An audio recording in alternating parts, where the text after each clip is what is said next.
ছাত্র আছে যাদের সপ্তাহে সপ্তাহে বাড়ি নিয়ে যেতে হয়েছে, দু একটা ছাত্র দেখা গেছে যে সেও থাকতে পারেনি, আবার দু একটা ছাত্র এমন হচ্ছে সে থাকতে পেরেছে অথচ বা দাদা দাদি বা আব্বা মা থাকতে পারেনি বলে তাকে ফেরত নিয়ে যেতে সব মিলিয়ে এবারে একটা স্থিতি অবস্থা তৈরি হয়েছে।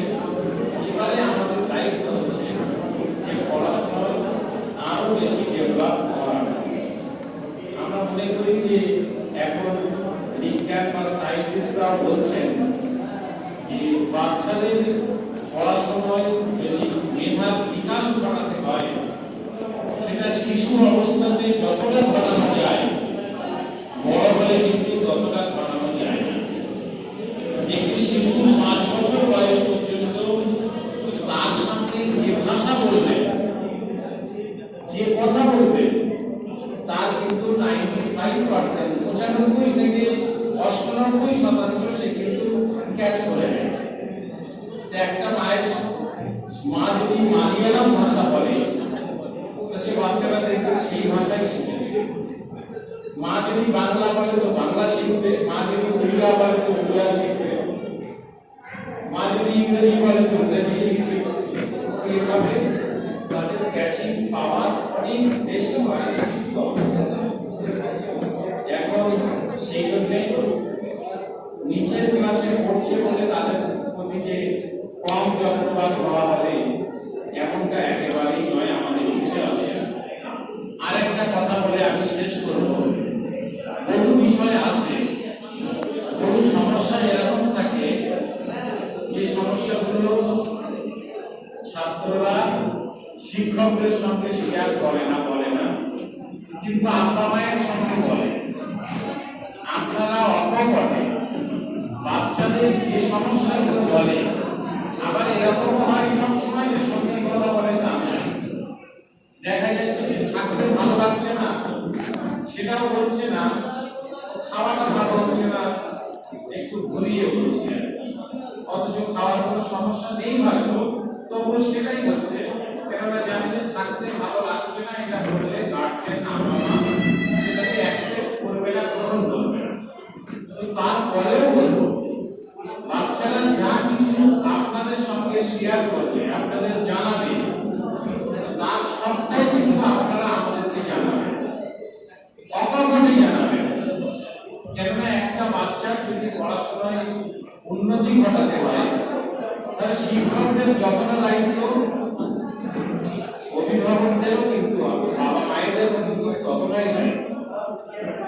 উভয় দিক থেকে যদি এই দায়িত্বটা পালন করা যায় তবেই কিন্তু বাচ্চাদের উন্নতি, পড়াশোনার উন্নতিটা সম্ভব। শেষ কথা এটা যে পড়াশোনার পাশাপাশি আচার আচরণটাও কিন্তু অত্যন্ত ভাইটাল। আমি বহু জায়গায় কথা বলেছি, একটা বাচ্চার যদি মেধা কম থাকে,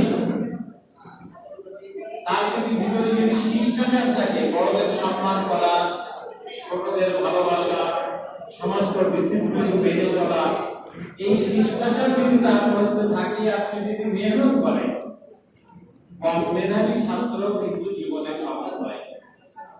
আবার অনেক বেশি মেধা আছে, একবার যা শুনে তা তার মুখস্থ হয়ে যায়, একবার যা পড়ে তা সেটা তার মনে থেকে যায়, কিন্তু ছেলেটা ভীষণভাবে উচ্ছৃঙ্খল, মেয়েটি ভীষণভাবে উচ্ছৃঙ্খল, তার জীবনে কোনো ডিসিপ্লিন নেই। এইরকম মেধাবী অথচ ইনডিসিপ্লিন এরকম বাচ্চারা কিন্তু খুব কম সংখ্যক তারা মানুষ হয়। কালকে সোশ্যাল মিডিয়ায় দেখছিলাম কেউ একজন দুঃখ করে পোস্ট করেছেন যে বৃদ্ধাশ্রম থেকে বলছি, ছেলেকে বলছি যে তোর ছেলেকে লেখাপড়া শেখাস, কিন্তু তার পাশাপাশি মানুষ হওয়ার শিক্ষাটা অনেক। মা তার ছেলেকে বলছে বৃদ্ধাশ্রমে শুয়ে পড়ে পড়ে, তা না হলে মানুষ হওয়ার শিক্ষা যদি ছেলেকে সন্তানকে না দিস তাহলে আমি যেমন আজকে বৃদ্ধাশ্রমে পড়ে আছি, তুই যখন বৃদ্ধ হবি তোকেও কিন্তু তেমন বৃদ্ধাশ্রমে পড়ে থাকতে হবে। বয়সে। তো ফলে এই যে মানবিক শিক্ষা, এটা অত্যন্ত গুরুত্বপূর্ণ। এটা শুধু বাড়ি থেকে যে শেখালে হয় এমনটা নয়, এটা যেমন স্কুলে শেখাতে হবে, তার পাশাপাশি বাড়িতেও শেখাতে হবে। আমি আপনাদেরকে অনুরোধ করব যে বাচ্চারা যখন সামনে থাকবে তখন আপনারা নামাজগুলো কাজা করবেন না। আপনারা যখন এখানে আসবেন তখন বাচ্চাদের সাথে নিয়েই আপনারা নামাজে যাবেন। তার যে প্রভাব ওদের উপরে পড়ে, এক সপ্তাহ ধরে ওদের ডিসিপ্লিনের মধ্যে রাখলে আমাদের খুবই ভালো হয়, সহজ হয়। তো সেই জন্য আপনারা এটা অনুভব করে করবেন। আপনারা যখন এখানে থাকবেন বাচ্চাদের সাথে নিয়ে নামাজ পড়বেন। অনেকেই বলেন কি হুজুর নামাজের জন্য সবাইকে মসজিদে যেতে হচ্ছে, মা তাকে আড়াল করে রেখেছে, মনে করছে যে আমি আর কিছুক্ষণ আসি তো বাচ্চাটা আমার সঙ্গে থাকবে, আমি চলে গেলে তারপরে পরের অর্থে সে আবার নামাজ পড়বে। কিন্তু এই যে আপনি যে আড়াল করলেন নামাজ থেকে, এর জন্য ওর মনের উপরে একটা নেগেটিভ প্রভাব পড়লো নামাজ সম্পর্কে। এটা কিন্তু পরবর্তীকালে নামাজ পড়াতে নিয়ে যাওয়া আমাদের জন্য অনেক কঠিন হয়। ও মনে করে যেটা আল্লাহর ভয় না, এটা হুজুরের ভয়, প্রতিষ্ঠানের নিয়মের জন্য ওকে নামাজ পড়তে হয়, ও যেন এটা না হয়। সেই জন্য ডিসিপ্লিন যেটা সেটা একতরফা নয়, উভয় দিক থেকে হতে হবে। আমি দেখেছি যে কিছু বাচ্চা আছে তারা বাড়িতে না নিয়ে গেলে তারা হয়তো পালাবে, আব্বাকে ভয় দেখাচ্ছে, মাকে ভয় দেখাচ্ছে। কিছু শক্ত মা, প্রত্যেকটি মায়ের তার সন্তান সম্পর্কে ভালোবাসার ন্যূনতম কোনো ত্রুটি বা ঘাটতি থাকে না। তারপরেও তার মা বা তার আব্বা পাঁচের দিকে যেখানে যাবি যা, যেন বাড়িতে উঠবি না। বাড়িতে যদি উঠিস তাহলে কিন্তু বাড়ি থেকে উঠে দাঁড়িয়ে ওর মনের উপরে একটা প্রভাব পড়লো যে হ্যাঁ আমরা কোথায় এখান থেকে বাড়িতে গেলে বাড়িতে না উঠতে দেয়, তাহলে বাড়ি থেকে এটাই করতে হবে। তো যেভাবে শাসন করলে বাচ্চাদের শাসন এবং সোহাগ ভালোবাসা দুটোই থাকা দরকার। আপনারা দুই দিকেই সমানভাবে গুরুত্ব দেবেন। মুশকিল হয় কি বাচ্চারা যখন মিশন থেকে বাড়ি যায় তখন তারা সব নতুন হয়ে যায়। মা ভাবে যে কি খাওয়ালে বাচ্চা ভালো হবে, মায়ের চোখে সবসময় মনে হয় যে আমার বাচ্চারা মিশনে ছিল, সময় মতো খাওয়া হতো না, ফলে সে অনেকটা রোগা হয়ে গেছে। কিন্তু বাড়িতে ভালো ভালো জিনিস যতটা খাইয়ে দেওয়া যায়। এই করতে গিয়ে দেখা যায় সে বাড়িতে গিয়ে পড়াশোনা সম্পর্কে সম্পূর্ণ যে অভ্যাস সেটা সম্পূর্ণ নষ্ট হয়ে যায়। আমি যখন বক্তব্য দিতে উঠছিলাম, হেড স্যার বলছিলেন যে এই যে রমজানের ছুটিতে আমরা বাড়িতে পাঠিয়েছিলাম, অনেক বাচ্চা বাড়ি গিয়েছে, তাদের একটা বাড়িতে হোমওয়ার্ক দেওয়া হয়েছে। অনেক বাচ্চা কিন্তু সেই হোমওয়ার্ক করে আনে, অনেক বাচ্চা আনে না। সেটা তো গার্জেনদের সবাস করা দরকার যে আপনার বাচ্চা, আপনি আমাদের কাছ থেকে অনেক রেজাল্টের প্রত্যাশা করছেন, কিন্তু আপনার বাচ্চা যদি কদিন আপনার বাড়িতে থাকছে, আপনার কাছে থাকছে, সে কদিন আপনি কি দায়িত্ব পালন করছেন? সবটা তো প্রতিষ্ঠানের উপরে দিলে হবে না, সবটা তো শিক্ষকের উপরে দিলে হবে না। আপনাদেরকেও কিছুটা দায়িত্ব পালন করতে হবে।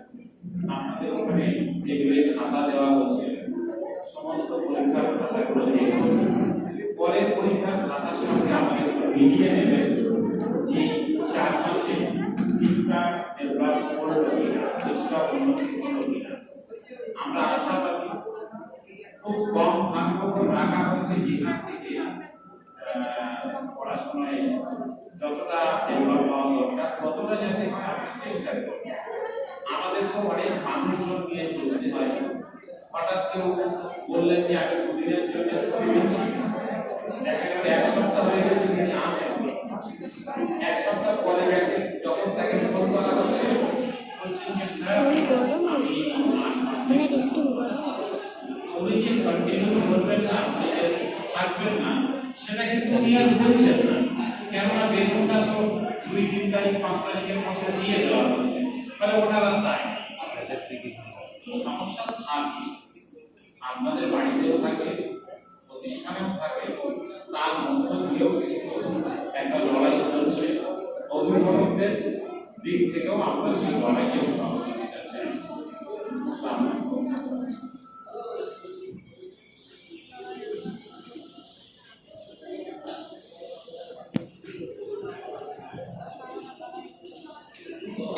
মাননীয় চেয়ারম্যান মোহাম্মদ আবুল জামান সাহেব অনেক মূল্যবান বক্তব্য রাখলেন, তার কথা শুনে আমরা যথেষ্ট সমৃদ্ধ হলাম।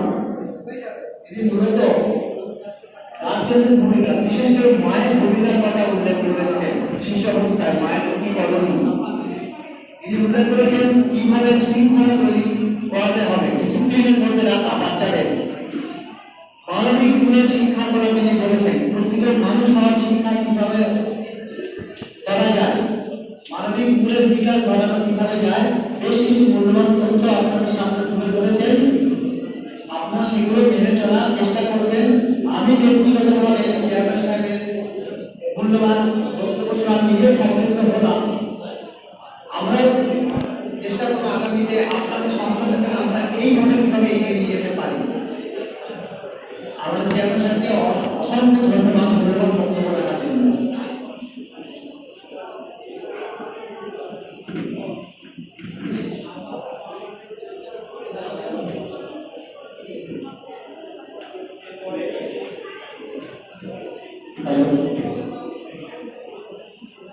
এরপরে আপনারা, আমি যাদের নাম ঘোষণা করছি, আপনারা এগিয়ে যাবেন, সরাসরি নাম ঘোষণা করবো। আপনারা লাইভে দাঁড়াবেন। এখানে যেমন লেখা আছে, আমি কিন্তু বুঝতে পারছি না আপনাদের লেখা। এখন আমরা স্পিকার দেখছি ইয়ামান আলী মোল্লা, গার্জেনের আন্দুল সালি মোল্লা, যদি থাকে যাবেন। কাজী রিফান, গার্জেনের কাজী